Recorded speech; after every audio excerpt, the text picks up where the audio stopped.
Welcome back to What You Will Learn. My name is Adam Ashton. And my name is Adam Jones. Today we're taking you through the best bits of how to avoid a climate disaster by Bill Gates, the solutions we have and the breakthroughs we need. Big bad Bill Gates, one of the richest blokes in the world. Obviously everybody knows about him starting up Microsoft. And of course with his wife, now soon to be ex-wife, through the Bill and Melinda Gates Foundation, turning a lot of their work towards charity and philanthropy.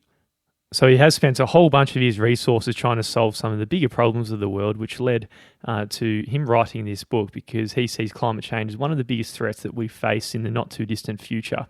Bill Gates says that over the last couple of years, he's been convinced of three things. One, to avoid climate disaster, we need to get to zero emissions. Two, we need to do that with the tools that we already have, things like solar and wind. We need to make those things faster and better and smarter. And thirdly, we need to create and roll out brand new breakthrough technologies to get us the rest of the way down to zero. So in this episode, we're going to lay out the problem, explain why we need to get to zero emissions, outline why it's going to be so hard, and finally provide some possible solutions to the 5 biggest sectors that are causing the most emissions. When it comes to climate change, there are two numbers that we all need to know. The first is 51 billion and the second is zero. Now, 51 billion is how many tons of greenhouse gases the world typically adds into the atmosphere every year. Mate, it's a pretty arbitrary number, but I know a million's a lot and a billion's 1,000 times more than a billion, and then 51 billion's a bloody lot. 51 times more than that, yeah. So we need to get from this ridiculously high number, and zero is what we need to aim for. So this is to stop warming and avoid the worst effects of climate change. And these effects are going to be very bad. And humans, we need to stop adding greenhouse gas emissions to the atmosphere. Simple as that. That sounds very difficult to get from 51 billion down to zero. And it sounds difficult because it is going to be difficult, quite simply. The world has never done anything quite this big. We've never taken on this massive challenge of getting from 51 billion every single year down towards zero every single year. It's such a big project that every country will need to change its way, and virtually every activity in modern life is going to change, from growing things to making things to getting around from place to place. All of those different activities are going to have to change. So a bit of context, how much change needs to happen. Quite recently, we had an event that did change the world. In 2020, we had the novel coronavirus spread around the world. Anyone who knew the history of pandemics wasn't too surprised, and Gates, he was probably one of these people because he called it out in a TED Talk a long time ago. Yeah, it was like 5 or 6 years ago. He said how vulnerable the whole world was to a pandemic like this spreading around the world. And then a lot of people took that clip at the start of the pandemic and said, well, Gates knew exactly how to do this all along, so maybe he was in on it. He could have been. You never know with Gates, mate. I don't think he was, but that's what a lot of people thought. Mate, where there's smoke, there's fire. No, just kidding. But the reduction, right? So out of all that, it felt like the world stopped, right? Yeah, everything stopped, yeah. No, everyone just stayed at home. No one was going around. No one was traveling from country to country. It definitely seemed like a big impact. Yeah, well, your Uber Eats emissions goes up, I'd say, but then your traveling to work emissions and a whole bunch of other stuff goes down. But with all those reductions, you'd think, like my first guess would be what, 20, 30% reduction in emissions? Yeah. It's only 5%. So millions of people died, tens of millions of people were put out of work, and yet the only reduction in greenhouse gas emissions was 5%. And 5%, that's going from 51 down to like 48 or 49 billion, which is a step in the right direction, but it's nowhere near zero, obviously. And in fact, Gates says what's remarkable isn't how much emissions went down, but how little. If the whole world stopped, if there was no planes flying around, less people driving around, all the big infrastructure projects, it felt like were all put on hold, but emissions only dropped by 5%. So that just shows how much change we need to make to actually get towards 0%. We need all sorts of new seeds and innovations to let us people in the developed world get to zero emissions, but also make sure those in the poorest countries in the world can get access to electricity just so they don't have to suffer unnecessarily. Yeah, most certainly. We need to channel the world's passion and scientific IQ into developing the clean energy solutions we have now, but also to invent new ones so that we can stop adding greenhouse gas emissions to the atmosphere. So Bill, he admits that he's an imperfect messenger on climate change. He's calling it out, and rightly so. He's probably, he does have his big jet plane and flying around. He's probably munching on dirty burgers all the time, and he's up to all sorts of stuff, isn't he, old Bill? Well, it depends how deep into this sort of stuff you get, but You've gone pretty deep. There's been some videos going around about how well he knew Jeffrey Epstein, saying he didn't know him too well, but then it found out he did know him too well. Then Bill said he's never been on his plane. Turns out he did go on his plane. Maybe went to one of his island retreats and got up to no good, but who knows? That's just rumours. Mate, when there's smoke, there's fire, I'm telling you. Who knows? Who knows? If apparently, if you dig even deeper than that, there's I remember hearing once he's a reptile or something. Have you heard about that one? I have heard that he's one of those very few reptilians who have taken over the world, and also I heard he was spreading the injections, the vaccines is sort of part of his plot to control everybody in the whole world. What, to become reptiles? No, just to control everyone. Just implant some microchips. Well, if anyone's going to be implanting shit, it'd be your big billionaire. You'd think so. But I guess more seriously what he's saying is that, look, he's flying around on a private jet. If he's gone to this massive climate change meeting with all the biggest leaders in the world, but he flew there on his private jet, it's a bit of a mixed message there, spewing out all those emissions into the air. But Bill says that he's trying to do what he can to offset all his carbon footprint. He's trying to invest in zero carbon tech. He's put more than $1 billion into researching the approaches that he hopes will get the world to zero emissions. Mate, there's quite a few imperfect messages. I'll be one of them. I had a conference I could speak at, not last year, the year before, and some people did it online, but I chose to fly in, mate. Talk about sustainability from Melbourne to Sydney. Acts like the big dog. If you're truly about your sustainability idea, then you probably just stay at home and not get those extra emissions in and taxis to the airport and whatnot. So the reason we need to get to zero emissions is pretty simple, and this is the greenhouse gas emissions. They trap heat and they cause the average surface temperature on Earth to go up. So the more gases that are in the air, the more the temperature rises. So, you got greenhouse gas emissions in the air. I remember old science, I think when a certain wavelength of particle, I'm going out on a limb here, but when that goes up into the atmosphere, it causes like an atomic jump at the atomic level. So it takes in the particle and then it emits it at a random array. So whereas going directly out of the atmosphere, there's a 50% chance it's actually going to fly back down. And there's certain elements and compounds that have this sort of wavelength where they have the atomic jump of the electron. So CO2 is one of them, but also is water. So it's a negative feedback loop there. So as more ice gets melted from the polar ice caps and then goes into the water and the oceans, there's more water that's going to be in the air and doing more atomic jumps and whatnot. Okay, you've lost me on the atomic jump, but I'll take your word for it. I don't know if it's atomic jump or not. That just rings it up. But, yeah. I remember just seeing like the arrow going down, bouncing off the earth, going back out, but then it hits the roof. There's a reason it hits and come back down. Yeah. I just remember the very basic like primary school version. It sounds like you've gone to the university level. Another important thing about the greenhouse gases is that they stay in the air a bloody long time. So carbon that we spit out today, 1/5 of that is going to still be in the atmosphere in 10,000 years. So 20% of it is hanging around for 10,000 years. So that's a bloody long time. Yeah, it's a lot longer than we're going to be around here. Certainly. So it's a pretty simple equation. The more carbon dioxide we put in the air, the hotter it's going to get. The hotter it gets, it's harder for us to survive and much less thrive. I think that's a big part, is the thrive part. Like humans, we could probably cop it, and there's a book we're going to do later, The Precipice.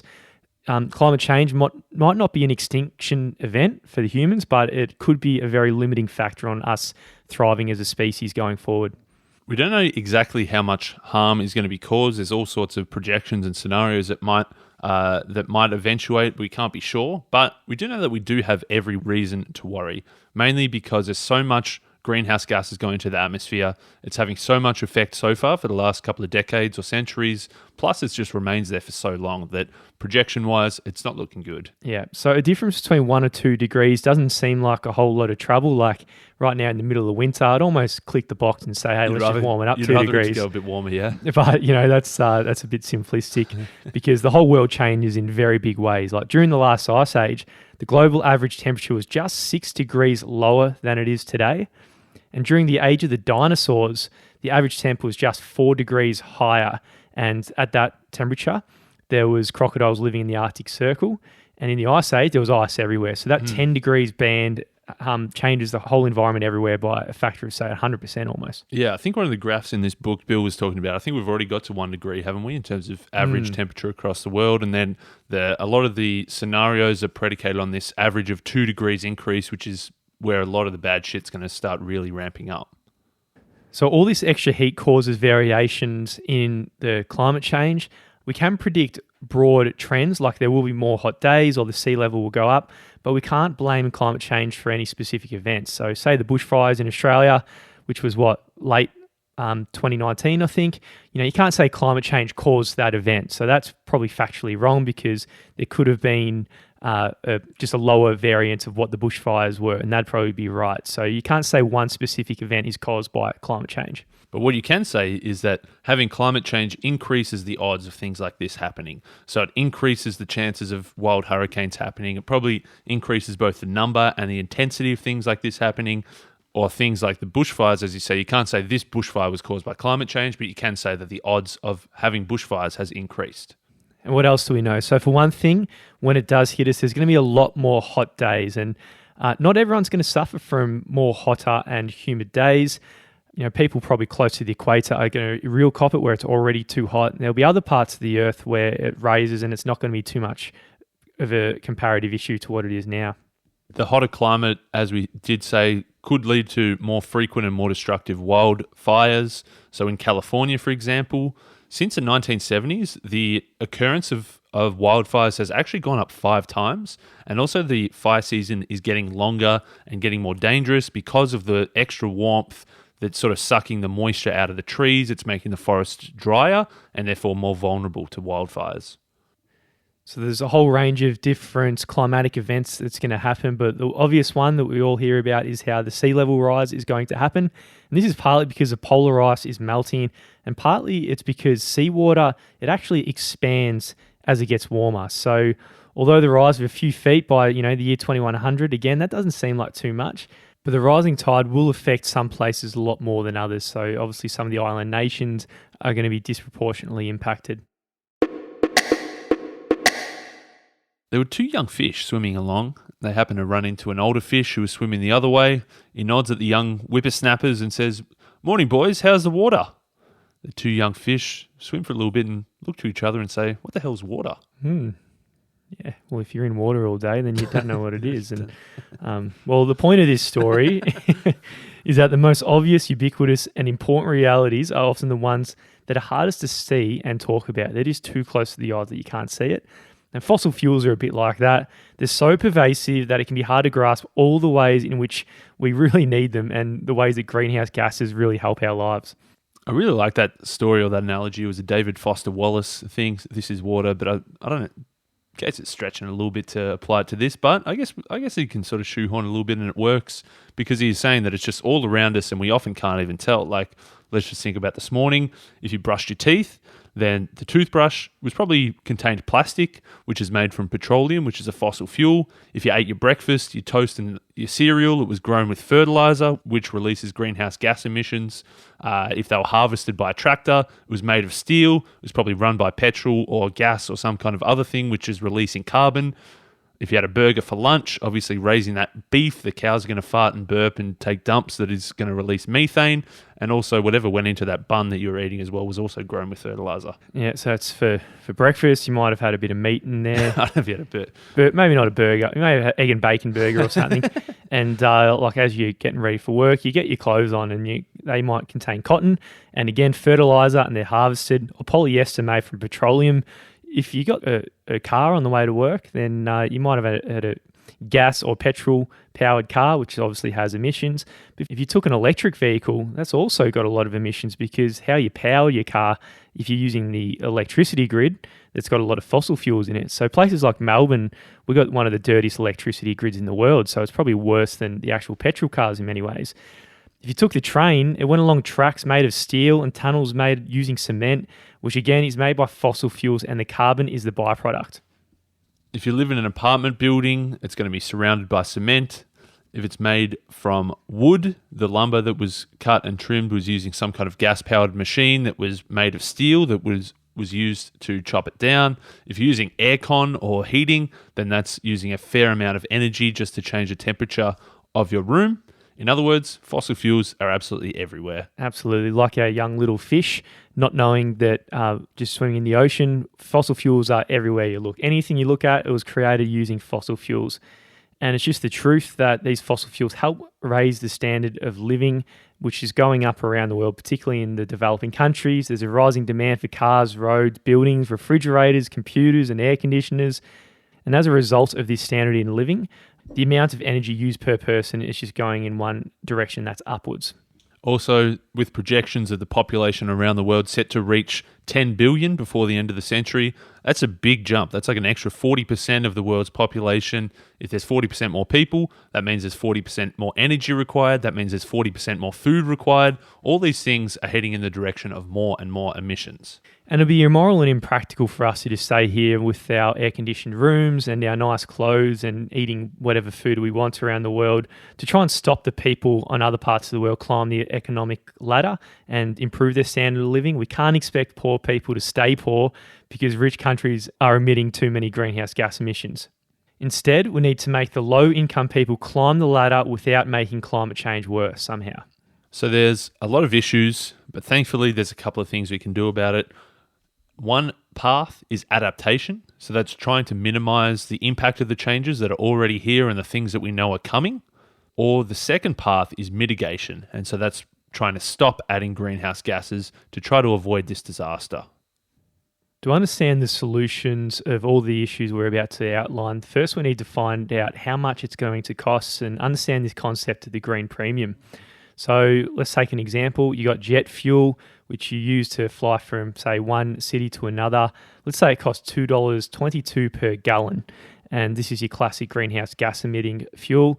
But then you got this advanced biofuel for jets, which can be used for $5 and $35 a gallon.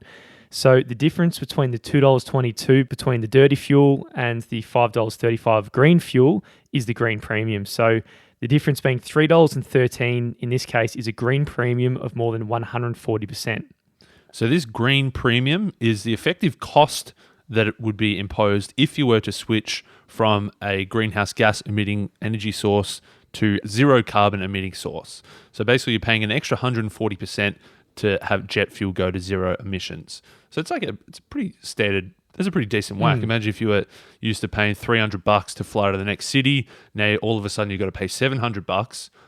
That's a fair jump in price. Absolutely. Not most people wouldn't choose to do that. And in a sense, rightly so, because there are some things that are much lower hanging fruit in terms of the green premiums. In some cases, it actually can be negative, the green premium. So where going green is cheaper than sticking with fossil fuels, and say going to renewable energy, particularly in the day without the need for storage, is something that's clearly cheaper. So by figuring out sort of the green premiums from all the big zero carbon options, we can start to have some more realistic conversations. Obviously, there's the idealistic conversation of, hey, let's just get everything to zero. But by calculating the green premium, we're taking into account the economic reasons and some of the more, I guess, real world reasons to think, okay, well, which thing should we be tackling first and in what order? Yeah, and you might start asking, like, how much are you willing to pay to go green? Like, Astro, there for your flight from Melbourne to Sydney, you're probably not going to pay $700 over $300, but you might be happy to pay, say, for an extra $1 for your coffee in the morning or something like that. So the realistic question about how much you're willing to pay. And what follows on from that is you might start looking at what zero carbon options should we be deploying right now. And the obvious answer, of course, is that we start with the things that have got the lowest green premium, because they're the things that it's either going to cost less, and some might be negative, or it's going to cost only a little bit more to get us to the green version. And of course, we also need to be thinking around the whole world, like the green premium in one country might be different to the green premium in another country. We want to be driving down those green premiums on every different area all over the world. Yep. So right now the solutions are in the lowest. But at some stage, we need to get to the things like your jet fuel, which are just way too high for people to do. And this is where we should be focusing all of our research and development spending for early investors and best inventors, just so that 10, 20, 30-year horizon, we start getting the green premiums down for these other industries also. So what Big Bad Gates does next is he goes through the 5 biggest sources of greenhouse gas emissions and tries to look at a couple of potential solutions for each to bring down those green premiums to give us a path to get to zero emissions. So we're going to go through electricity production. We're going to go through how we make things like plastic, steel, and cement. We're going to go through agriculture, so growing plants and animals. We're going to go through transport, getting around, your planes, trucks, cars, and cargo ships. And then we're going to look at keeping warm, so the heating and the cooling and refrigeration.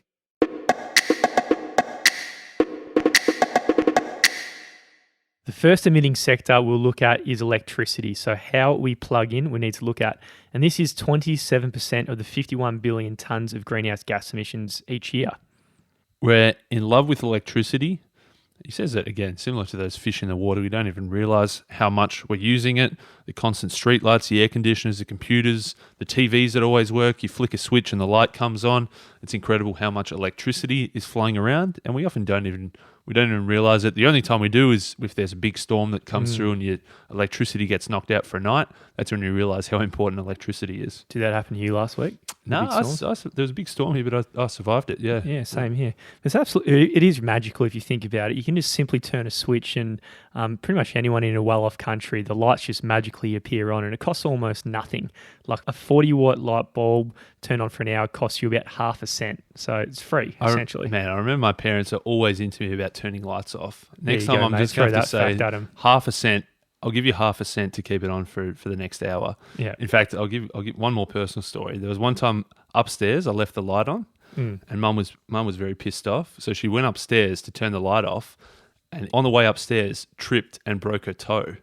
So she's saying it's my fault because I left the light on that she broke her toe. So message out there: turn the light off. Turn the light off if you want to save 1 cent. Really, if you want to save 1 cent or a broken toe, then turn the light off.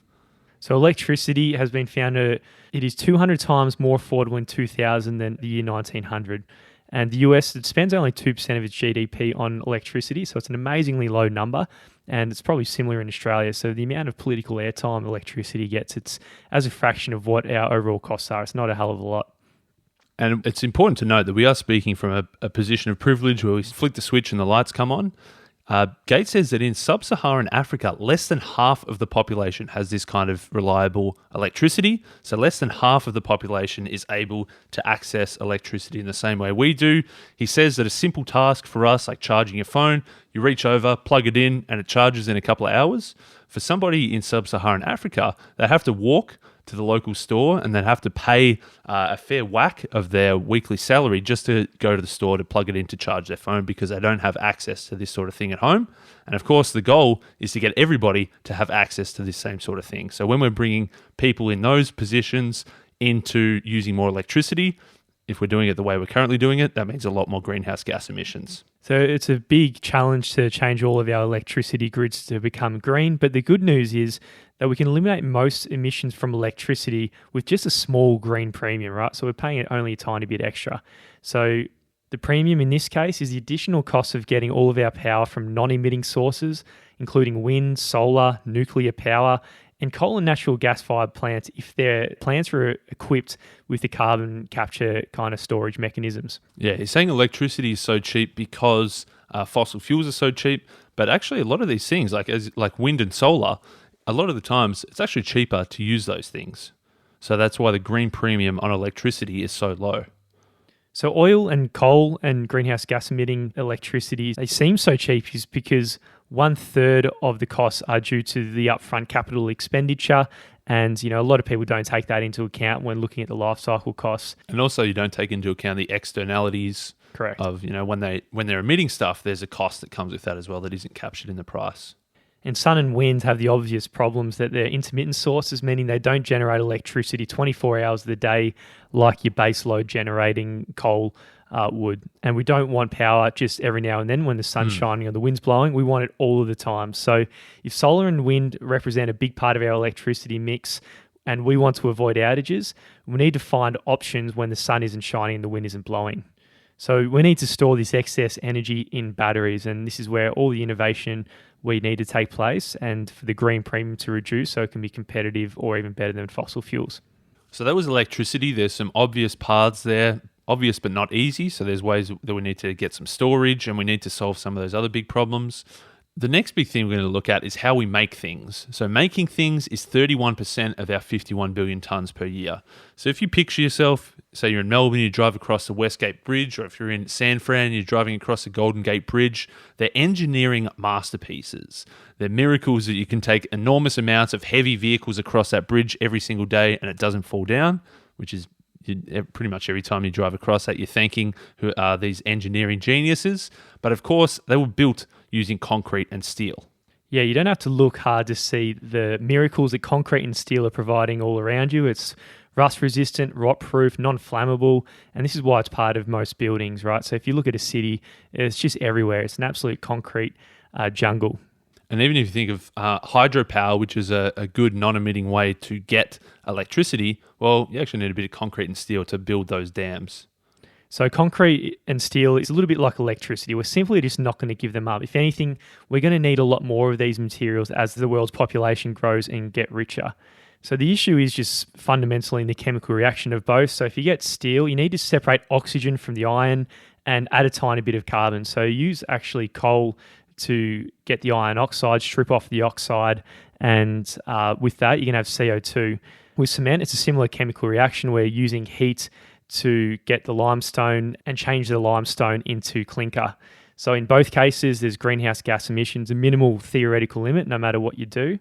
And there are some options like green steel using things like hydrogen or geopolymer cements and fly ash and all these sorts of things, but they're a little while away still and they're nowhere near the green premium where we need them to be. And of course, you've also got cross-laminated timber, which is something the industry I'm in actually.